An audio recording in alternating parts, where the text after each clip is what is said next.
யார் என குறிப்பிட்டு பேட்ஜை அதிமுகவினர் அணிந்து வந்தது தொடர்பாக முதலமைச்சர் இப்போது அது தொடர்பாக விளக்கம் அளித்தார். மேலும் அதிமுக எம்எல்ஏக்கள் அந்த பேட்ஜ் அணிந்தது தொடர்பாகவும் சஸ்பெண்ட் செய்யப்பட்டது தொடர்பாகவும் முதலமைச்சர் பேரவையில் அவர்கள் பதிலளித்தார்கள். இதில் அதிமுக தொண்டர்கள் தான் இந்த பிரச்சனையை எழுப்பி நொந்து நூடுல்ஸ் ஆகி போய்விட்டார்கள் என்றும் அவர்கள்தான் தியாகிகள் என்றும் முதலமைச்சர் மு க ஸ்டாலின் இந்த பதிலில் அவர் தெரிவித்திருக்கிறார். இதனால் அதிமுக தொண்டர்கள் தான் யார் அந்த தியாகி என்ற பேட்ஜ் அணிந்த அதிமுகவினர் வந்தபோது அந்த தியாகிகள் அதிமுகவின் தொண்டர்கள் தான் என்று முதலமைச்சர் மு க ஸ்டாலின் என்று அதிமுக சஸ்பெண்ட் செய்யப்பட்டது தொடர்பாக பேசிய போது அவர் தெரிவித்திருக்கிறார். இப்போது அதிமுகவினர் வெளியேற்றப்பட்ட பிறகு எதிர்க்கட்சித் தலைவர் எடப்பாடி பழனிசாமி பேட்டியளிக்கக்கூடிய அந்த காட்சிகளை இப்போது பார்க்கலாம்.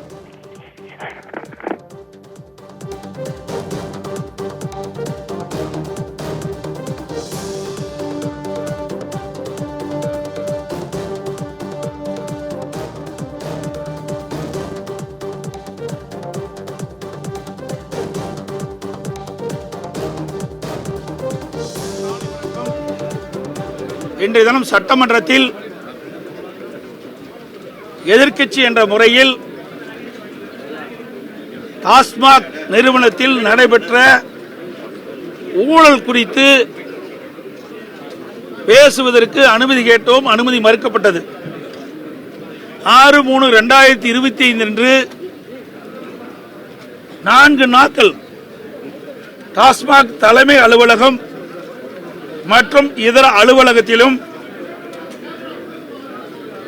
டாஸ்மாக் நிறுவனத்திற்கு சப்ளை செய்த மதுபான தயாரிப்பு தொழிற்சாலைகளிலும் மத்திய அமலாக்கத்துறை சோதனை நடைபெற்றது. மத்திய அமலாக்கத்துறை சோதனையில் கிடைக்கப்பட்ட ஆவணங்களின்படி சுமார் 1000 கோடி ரூபாய் மேல் முறைகேடு நடந்துள்ளதாக அமலாக்கத்துறை தொலைக்காட்சியின் வாயிலாக பத்திரிகையின் வாயிலாக செய்திகள் வெளியிடப்பட்டன. அமலாக்கத்துறை சோதனை நடத்தியதை எதிர்த்து டாஸ்மாக் நிறுவனம் அரசு நிறுவனத்தில் சோதனை நடத்தியது தொடர்பாக ஒரு வழக்கும், ஊழியர்களை துன்புறுத்தியதாக மற்றொரு வழக்கும் நீதிமன்றத்திலே தொடர்ந்தது. மேலும் மத்திய அமலாக்கத்துறை டாஸ்மாக் தொடர்புடைய மேல் நடவடிக்கைகள் எடுக்கக்கூடாது என்று சென்னை உயர்நீதிமன்றத்தில் வழக்கு தொடர்ந்தது. இதை விசாரித்த சென்னை உயர்நீதிமன்றம் 2 கொண்ட நீதிபதி அமர்வு முதலில் விசாரணைக்கு எடுத்துக் கொள்ளப்பட்டு விசாரணை ஆரம்ப கட்டம் நடந்தது. அந்த ஆரம்ப கட்டத்தில் முடிந்த பிறகு தள்ளி வைக்கப்பட்டது. அதில் இருந்த நீதிபதிகள் அந்த வழக்கில் இருந்து தங்களை விடுவித்துக் கொண்டார்கள்.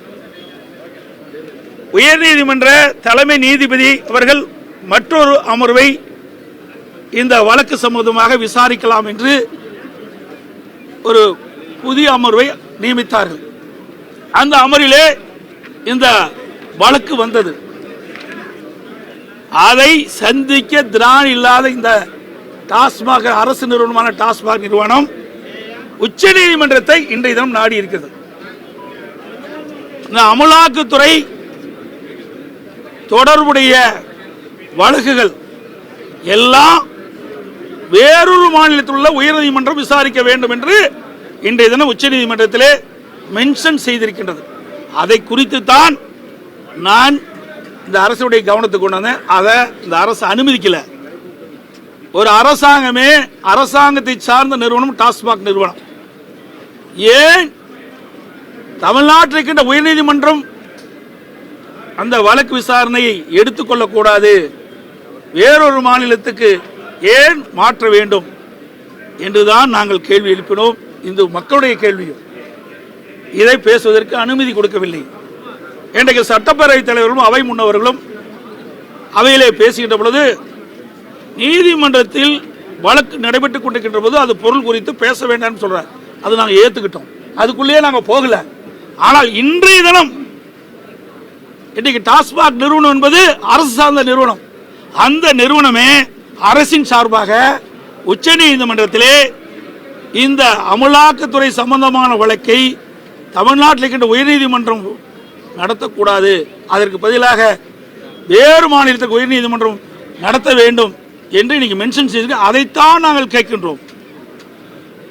அப்படின்னா அந்த அரசாங்கம் தவறு செய்கின்றது நிரூபணமாக இருக்குது. ஏன்னா எதுக்கு வேறு மாநிலத்தில் சுட்டி காட்டுறாங்க? எல்லா பகுதியிலுமே நீதிமன்றம் தானே. இந்தியாவுக்குள் இருக்கின்ற பல மாநிலத்திலும் உயர்நீதிமன்றம் இருக்குது. எங்கு விசாரிச்சாலும் இதைத்தான் விசாரிப்பாங்க. ஆனா தமிழ்நாட்டில் விசாரிச்சா அவ்வப்போது தொலைக்காட்சியின் வழியாக பத்திரிகையின் வழியாக இவர்கள் செய்த தவறு உடனுக்குடன் போய் சேரும். அதை மறைப்பதற்கு தான் இந்த அரசாங்கம் இப்படி தில்லுமுள்ளு வேலையை செய்திருப்பதாக நான் கருதுகிறோம். வேறு மாநிலத்துக்கு போகும்போது சொந்த மாநிலத்தில் இருந்தா அவங்களுக்கு சாதகமான தீர்ப்புகள் வாங்கலாம். இப்ப இதே வேறு மாநிலத்துக்கு போகும்போது பிரச்சனைகள் ஏங்க நீதிமன்றத்தில் போய் சாதக பாதகம்லாம் கிடையாது. எப்படி சாதக பாதகம் நீதிமன்றத்தில் சொல்ல முடியும்? நீதிமன்றம் ஒரு பொதுவானது. அதில் இருக்கிற வாதங்களின் அடிப்படையில் தான் தீர்ப்பு கொடுப்பாங்க. அதில் இருக்கிற என்னென்ன ஆதாரங்கள் இருக்கின்றது அந்த ஆதாரங்களின் அடிப்படையில் தான் தீர்ப்பு கொடுக்கப்படும். அப்படி இருக்கின்ற பொழுது இந்த அரசு சார்ந்த இந்த நிறுவனம் ஏன் பயந்து போய் நம்முடைய மாநிலம் இருக்கின்ற உயர்நீதிமன்றத்தை நம்பாமல் வேறொரு மாநிலத்தில் இருக்கிற உயர்நீதிமன்றத்துக்கு மாற்ற வேண்டும் என்று உச்ச நீதிமன்றத்தில் ஏன் முறையிடுது? அதுதான் எங்களுடைய கேள்வி.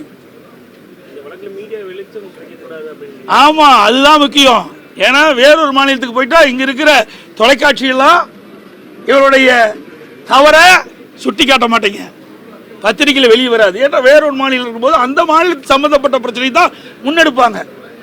அதுக்கு தான் இந்த ஒரு நாடகத்தை இந்த அரசு எடுத்து வருவதா நாங்கள் நினைக்கிறோம். அதனால தான் இதை சுட்டி காட்டுறோம். நம்முடைய தமிழ்நாட்டில் இருக்கின்ற உயர்நீதிமன்றம் நல்ல தீர்ப்பு கொடுக்கலையா? என் மீது வழக்கு போட்டாங்களே, நான் முதலமைச்சராக இருந்தேன்ல. நெடுஞ்சாலைத்துறையில் எடப்பாடி பழனிசாமி அவர்கள் அதில் தவறு செய்வதாக நீங்க உயர்நீதிமன்றத்தை நாடினீங்களா, உச்ச நீதிமன்றத்தை நாடினீங்களா? அப்பெல்லாம் நாங்கள் கோரிக்கை வைக்கலையே. தமிழ்நாட்டில் இருக்கின்ற உயர்நீதிமன்றம் ஒரு நேர்மையான உயர்நீதிமன்றம் என்பது அனைவருக்குமே தெரியும். இது எல்லாமே வாதத்தின் அடிப்படையில் ஆதாரத்தின் அடிப்படையில் தான் தீர்ப்பு கொடுப்பாங்க. அப்படி இருந்து நாங்கள் சந்திச்சோம்ல, எங்க அமைச்சர் மீதுலாம் வழக்கு போட்டீங்கல்ல, அப்ப நாங்க ஏதாவது வெளி மாநிலத்தில் விசாரிக்கணும் நாங்க ஏதாவது கேட்டோமா? இல்ல, இவர்கள் ஆட்சி செய்யறாங்க. இப்போ நாங்க ஆட்சி செஞ்சு அவங்க எதிர்கட்சி இருந்தா கூட பயப்படலாம். இப்போ ஆளுகின்ற ஆட்சி திமுக ஆட்சி. அப்படி இருக்கும்போது ஏன் பயப்படுறாங்க? இதில் ஏதாவது தவறு நடப்பதான் தெரியுது. எப்படி தனிப்பட்ட? இது அரசு சார்ந்த நிறுவனங்க, என்னுடைய பிரச்சனை இல்ல. இது அரசு சார்ந்த நிறுவனம். டாஸ்மாக் நிறுவனம் யாருது? என்ன தனிப்பட்ட நிறுவனம்? முதலமைச்சருடையதா? அப்படித்தான் இருக்க மாட்டேங்குது. அதனாலதான் பயப்படுறாங்க.